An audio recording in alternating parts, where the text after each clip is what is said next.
Assalamualaikum warahmatullahi wabarakatuh.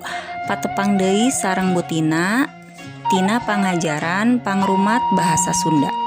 Kumaha damang sadayana? Sateu acan dimulai pelajarana. Hayu urang baca Bismillahirrohmanirrohim. Tah ayeuna urang lebet ka pangajaran 8 perkawis bencana alam. Sateu acan urang lebet ngabahas pangajaran 8. Tujuan pangajaran nu ayeuna nyaeta aya 5. Nu kahiji ngaregepkeun carpon pikeun maham eusina.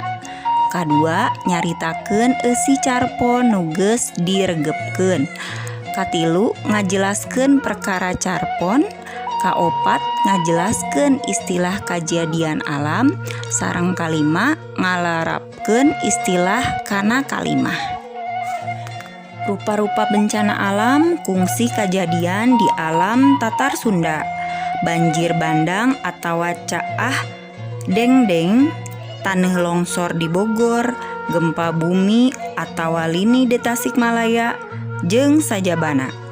Eta kajadian bencana alam teh ngabalukarkeun karugian pikeun masyarakat. Kukieuna hayu urang babarengan ngajaga kalestarian alam di lingkungan sabudeureun urang. Mangga ayeuna dibuka heula kaca 85 bagian A. Aya paniten basa. Maca carponnya bagian kahijina. Ieu dihandap aya carpon atau carita pondok. Eusina nyaritakeun ngeunaan bencana alam. Pek baca heula ku hidep masing-masingnya. Caah. Harita teh dinten Minggu. Abdi nuju liburan ka bumi nini di Ciporeat. Hiji wewengkon anu kasebatna lembur. Kalaresan dinten Senena teh libur. Kumargi guru-guruna aya rapat di Korwil. Janten tiasa ngendong sadinten di bumi nini. Sasi-sasi ayeuna teh memang tos lebet usung ngijih. Seueur kawartoskeun di mana-mana banjir sareng rongsor. Dongkap ka bumi nini teh ngahaja sonten. Dijajab ku apa? Teras mulih deui. Nembe ge dongkap breg teh hujan turun ageng pisan. Kawas nu dicicilkeun ti langit. Dugi ka wengi hujan teh teu raat-raat. Jaba di mana-mana bocor. Maklum cenah saur nini teh mah saung butut. Nini mah tos luhlah bae hariwangeun sieun caah. Margi tos sababaraha sasih anu kalangkung seueur bumi nu tongper kawalungan. Ari ka saung nini mah si cai teh teu dugi lantaran saung nini mah wangunanana panggung. Namung ari balong mah tos pasti kacaahan. Atuh laukna ge kacandak palid, seep kacandak caah. Ti barang dongkap oge abdi mah tos ngaringkuk bae di kamar. Ngahodhod katirisan disimbut. Reup bae mondok tibra pisan. Hawar-hawar di pos ronda ka kuping. Sora kohkol 3 kali trong-trongan. Sarta jalmi nu ti buruan pating jorowok. Caah, caah. Bakating kureuwas abdi nepi ka ngagabrug ka nini. Aya naon ni? Kohkol mani rame kitu. Cekeng teh naros ka nini. Hih, ari eulis sugan teh apal. Lembur urang teh caah. Tah geura dengekeun mani ngaguruh kitu. Muhun we leres. Pas ditoong tina jendela teh beh ditu caket walungan nya bae cai upluk aplak. Balong rata ngahiji sareng jalan ageng. Titinggalian abdi mah kawas laut. Ngan ieu mah caina kiruh dapat campur sareng leutak. Tina kajadian ieu aya sababaraha bumi anu kakeueum, anu katingal mung suhunan wungkul. Untung we bumi nini mah teu kakeueum.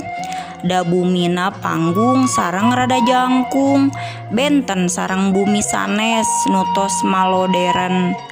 Seueur warga anu ngarungsi ka masjid sareng ka bumi warga anu teu kacaahan, mata karunya seueur barudak anu ngear narangis. Enjingna teu sakara-kara cai teh tos orot, ngan orokaya leutakna manik kandel. Cai teh harita mah katinggalna ayem kacida, caina oge ngorotan.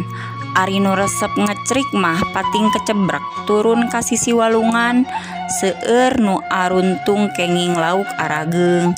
Aya kajadian anu pikalucueun, aya parabot anu nyangsang dina dapuran awi, tayohna kasered ku cai. Atuh jalmi-jalmi pahibut meresan parabot nu nyesa pacampur jeung leutak. Saur Nini mah pami hujan ageng, lembur Nini mah sok sering kacaahan. Margi leuweung seueur nu dugul, tatangkalan seueur nu dituaran. Lepat sahanya? Duka atuh saha nu lepat. Abdi ge kira ngartos. Mung harita buburu di kelas kantos nyarios. Upami leuweung dugul, tangtos bakal aya bencana. Upami teu banjir, nya longsor. Anu tangtosna hal ieu ngarugelkeun ka urang sadaya.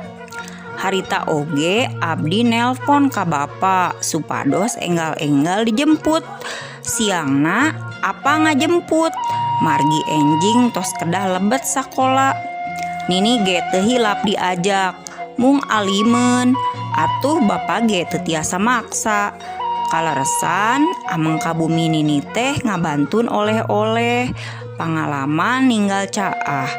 Kalaresan deui ti sakola aya tugas ngarang carita pondok basa Sunda.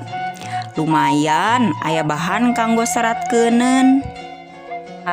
Carpon caah teh sumberna tina majalah Mangle nomor 2203. Kenging Ami SA.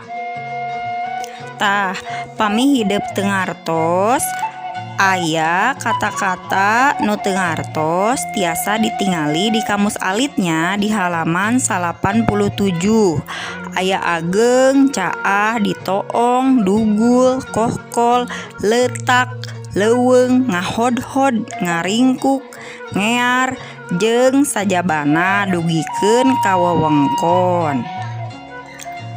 Ayeuna buka deui kaca 87 bagian B panyungsi basa. Aya istilah-istilah kajadian alam. Bacanya ku hidup masing-masing. Ieu aya ti hiji dugikeun ka 10. Caah sarua hartina jeung banjir.